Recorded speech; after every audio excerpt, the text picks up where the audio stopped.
तो सबू अपेक्षार अंत गोटे आसला आयुष्मान कार्ड। तो आपण मैंने आयुष्मान कार्ड केमिति अप्लाई करेंगे कौन रही तो केते तारीख टू आरंभ हम पूरा अपडेट मुझे आपको बतईदेवी। ता सहित आपण मानू क्यों मैंने ये आयुष्मान कार्ड पाइबे प्रति पंचायत आयुष्मान भारत मंदिर तैयारी हम तो से कौन करने को पड़ो कौन रही आयुष्मान कार्डर सुविधा क्यों मैंने योग्य तो तार मुझे कहि ता सहित आपण मैंने जानवा पाइबे। ये जो आयुष्मान कार्ड देखो लिंक आधार नंबर लिंक करेंगे आड मेम्बर करेंगे तो ये ई केवाईसी करेंगे चेक स्टाटस ऑप्शन अच्छी तो ये आप देखिपे अब आयुष्मान कार्ड बनाना हुआ और भी आसान। तो देखो आर यू ए बेनिफिशियरी तो ये भाव में आपण मानकर आयुष्मान कार्ड आपण मैंने अप्लाई करेंगे।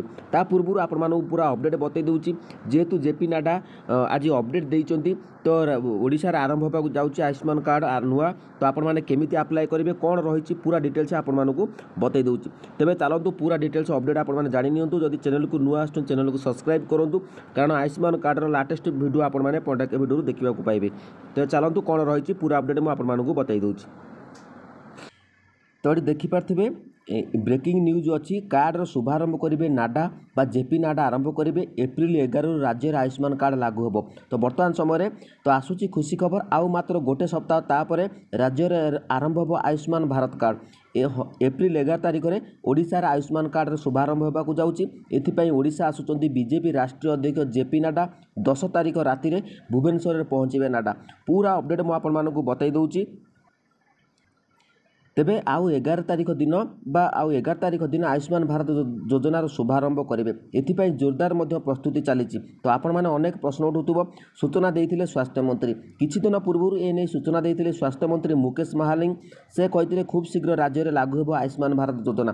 प्रकृत में ए कौन विलम्ब हो पूर्व अपडेट देती तेबे आईटी इंटीग्रेशन चली बेले खूब शीघ्र यही कार्य शेष होगा जाऊँगी। ओडिशार प्राय 3.5 कोटी लोक यही कार्ड सुविधा पाइपर बोली कहते स्वास्थ्य मंत्री।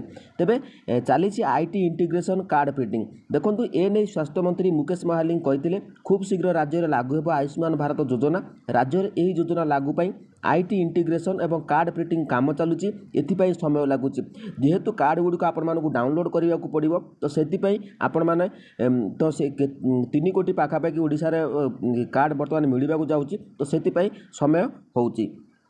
तेबे 34तम राज्य भाव ओडिशार आयुष्मान भारत प्रधानमंत्री योजना लागू होगा जाऊँगी। ओडिशार प्राय 3.5 कोटी लोक यही कार्ड सुविधा पाइपर।